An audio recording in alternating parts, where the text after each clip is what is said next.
我们总以为一个国家的衰落应该像地震和海啸，轰然一声，大厦倾覆，所有人都看得见。但现实中，一个发达国家的衰落往往没有声音，它可能只是一家工厂的灯光在某天傍晚6点准时熄灭，第二天早上再也没有亮起来。也可能只是一个20出头的年轻人把刚拿到的工牌从脖子上摘下来，走进人事部签了一份辞职申请。他的主管不理解，父母不理解，连他自己也有点恍惚。但他脑子里只有一个念头，趁还来得及，赶紧跑。跑去哪里？跑去学水电工？这不是电影情节，而是2026年某个工业区一个真实的故事。他原来在大众汽车的供应商上班，是家里第一个进大厂的。辞职之后，他去了一家水管维修公司当学徒。朋友问他为什么，他只说了一句话：12欧的时薪买不来忠诚，但80欧的时薪能买来心安。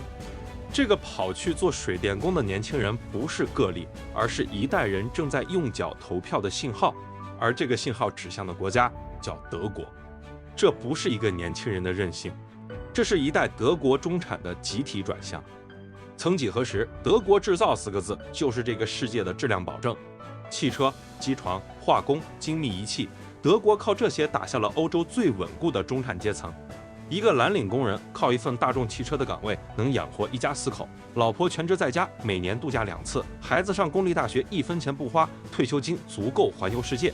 这是战后德国最骄傲的社会契约，你好好干活，国家保你一辈子体面。但今天这份契约正被一条一条撕碎。我们先看汽车。2024年，德国新车注册量同比下降19%，电动汽车注册量暴跌27.4%。德国最核心的出口市场正在对德国关上门。曾经一年往中国卖出几十万辆奔驰、宝马的大众汽车，如今在中国的市场份额被新能源品牌一路挤压。2024年，大众在中国市场利润暴跌超过30%。2024年10月，大众宣布了一项史无前例的计划，考虑在德国本土关闭至少3家工厂，裁员数万人。这是大众成立87年来第一次在本土关厂。以前大众多轮危机都是通过削减临时工、提前退休、缩短工时扛过去的。这一轮，管理层说真的不够了，所有的缓冲垫都用完了。没过多久，10月28日，大众工会宣布关闭工厂的计划暂时搁置。作为交换，管理层接受了工会的条件，未来5年内裁员3.5万人，削减73.4万辆产能，保住了工厂，但岗位大量减少，产能被砍，本质只是从绝症变成了慢性病。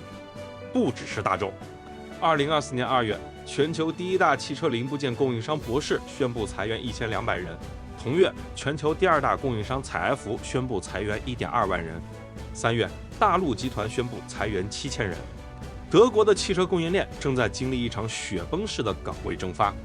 每一家供应商背后是成百上千家中小型家族企业，是那些你从没听说过的名字，在巴伐利亚和巴福州的小镇上养活了几代人，而他们的日子比巨头更难过。2024年，德国企业破产数量同比上涨近1/4，达到22400家，创下2015年以来最高水平。绝大多数是中小企业，每一起破产背后是一个家族3代的心血归零，是100个、200个家庭突然失去收入来源。更可怕的是，破产正在自我加速。一家中型供应商倒了，下游10几家小厂跟着断单，银行一看行业风险高了，抽贷，于是更多企业资金链断裂，这叫多米诺式破产。而德国的工业小镇正在经历这一切。如果你以为这是周期性阵痛，等经济周期回暖就好了，那就把问题看浅了。这不是一场感冒，这是器官衰竭。德国经济真正的病因藏在4个字里：能源依赖。过去几十年，德国工业的心脏是靠廉价俄罗斯天然气跳动的。俄乌冲突之后，北溪管道被炸，这个心脏的起搏器被直接拔掉。2022年，德国工业用电价格一度飙涨10几倍。2024年虽有所回落，德国工业电价仍是美国的3倍，中国的2倍以上。与此同时，中国这个德国最大的贸易伙伴正在发生结构性变化。中国不再是德国技术和产品的净进口国，而是直接竞争者。比亚迪的新能源车在欧洲卖到3万多欧元，价格只有大众同级车的1半，续航还更长。大众在全球最大的汽车市场中国的份额在持续萎缩，在国内和整个欧洲市场又面临中国车企低成本高性能产品的正面冲击。中国已经从德国汽车最大的利润奶牛变成了最大的威胁来源，夹在中间的是德国自己。中国制造业产值已超过全球30%，是德国的3倍，德国占全球份额约5%，这是总量的碾压，不是一家大众或西门子能搬回来的。当工业心脏开始停跳，最先倒下的不是资本家，是那些以为自己端着铁饭碗的普通中产。我们来算一笔账，一个德国中产的真实收支表，月薪3000欧，到手后立刻被切走一大块。个人所得税600欧，团结税和教会税约70欧，医疗保险300多欧，养老保险300多欧，护理保险约80欧，失业保险约100欧。还没见到现钱，工资单上已经被划走了差不多1500欧，实际到手一半，剩下1700欧。房租加水电800到1200欧，食品日用品400到600欧，油费通勤费150到200欧，通讯网络50欧，保险杂费50到100欧。在德国大城市，这笔账算到最后一大半是负的。更扎心的是代际时间轴上的对比。1980年，一个普通德国工人买一套120平米的房子，需要不吃不喝存5到7年，今天需要20年以上。1980年，育儿补贴覆盖托儿所全部费用，今天德国大城市全日制托儿所的位置要提前1年排队，每个月收费300到600欧。1980年，公立大学完全免费，今天虽不交学费，但生活费和房租让大学辍学率持续飙升。工资还是那个工资，但所有东西都贵了，所有保障都缩水了。德国社会学家纳西姆·塔勒布有一个洞察，一个社会的中产本质上是整个系统的稳定器。当这个群体被持续挤压，社会就会进入一种无法预测的脆弱状态，他称之为反脆弱的反面。一旦中产失速，整个社会就再也没有缓冲垫了。而德国正在亲手拆掉自己的缓冲垫。事情还没完，如果我们把经济下滑和财富缩水放在一边，还有一个更深的危机正在德国社会的肌理中蔓延。这个国家开始在看不见的地方把人群切开。2024年，德国联邦统计局发布了一个冷冰冰的数字，过去15年，德国中产占总人口的比例从65%下降到了49%，这是联邦统计局自己的统计口径。他们定义中产的标准是家庭税后收入在社会中位收入的75%到200%之间。按这个算法，每2个德国人里面就有1个已经不算中产了。中产不再是大多数，这是战后以来第一次。而这个过程不是缓慢的斜坡，而是一个突然断裂的悬崖。2008年金融危机之后，德国政府放水救市，资产价格飙升，有房的人资产暴涨，没房的人被永远甩下车。新冠期间，政府和欧盟联合发债，流动性泛滥，进一步推高资产价格。每一次危机，政策的第一反应都是保护存量，保护那些已经有资产、有工作、有关系的人，而为增量奋斗的年轻人被留在门外。德国经济研究所一份报告直接揭开了盖子。德国最富有的10%人口掌握了全国67%的私人财富，底层50%的德国人一共只拥有不到3%的社会总资产。这个贫富差距的比例和法国、英国其实差不多，但在德国，它的政治冲击和社会心理冲击更剧烈，因为它击穿了这个国家战后最根基深厚的那个叙事：努力就能过得好。于是，这一代德国年轻人开始用行动投票。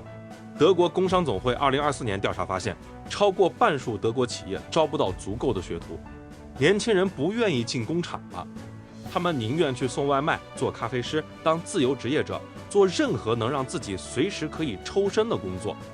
问他们为什么不想当工人，排名第一的回答不是工资低，而是我没有未来。他们看到了父辈的命运，为大众汽车干了30年，一个 PPT 就被裁员了。忠诚换不来安全，那为什么要忠诚？这是整个社会契约最深层的断裂。德国模式的核心是莱茵资本主义，企业给员工长期承诺，员工回报以忠诚和技能，政府用福利体系兜住所有人，这是一个三角契约。现在企业先撕了合同，为了利润和股价，随时可以关厂裁员。员工看到了，于是收回忠诚，不再加班，不再多学技能，随时准备跳槽。政府呢，财政紧张，福利体系逐年缩水，三角契约每一个角都在松动。德国社会学界有一个新词叫大幻觉的终结。曾经全世界都来德国取经的莱茵模式里面，一定有一个底层承诺：制造业是国本，工人是中产，社会是稳定的。但如果连制造业都在外逃，那这一切的基础在哪里？2024年12月，德国央行发布了一份报告，标题平淡无奇，但内容意味深长。报告中有一句话，大致是这么说的：德国经济的结构性问题已无法通过周期性的政策刺激来解决，需要进行深层次的经济转型。翻译过来就是，这不是暂时的低谷，这是永久的改变。大幻觉终于被央行一纸报告盖上了官方认证的章。回到最开始那个故事，那个从大企业辞职跑去学水电工的年轻人，不是脑子坏了，他是用脚算了一笔账。德国水电工平均时薪已经达到65到80欧，很多个体户师傅年收入超过8万欧元，比大企业中层还高。他们不担心被裁员，不担心 AI 替代，不担心公司搬迁到东欧。当一个社会里最聪明、最勤奋、最有行动力的年轻人开始向下就业，不是他们失败了，是他们看懂了新规则。德国这个曾经用汽车、机床和精密仪器定义了发达二字的国度，为全世界贡献了莱茵模式这个曾经的经济学教科书经典案例，高福利、强制造、稳中产的理想模型。但今天，这个模式正在被一股不可逆的力量从地基础撕裂。俄乌冲突切断了廉价能源，中国崛起在挤压高端制造利润，老龄化把福利体系拉向极限，中产比例跌破50%的临界点，最富的10%拿走了67%的财富，而后50%只有3%。当一个国家的工业心脏停止跳动，当努力不再是通往安稳的船票，当德国制造这4个字不再能保证你一生的体面，这不是一场经济衰退，这是一个社会契约的到期。而续约的条款至今没有人写出来，这就是德国，一个正在从制造业神话中醒来的地方。最后想问你一个问题，如果你的孩子告诉你他想放弃办公室的白领工作，去做一名水电工，你会支持吗？评论区说说你的答案，也欢迎分享给身边关心经济和就业的朋友。咱们下期再见。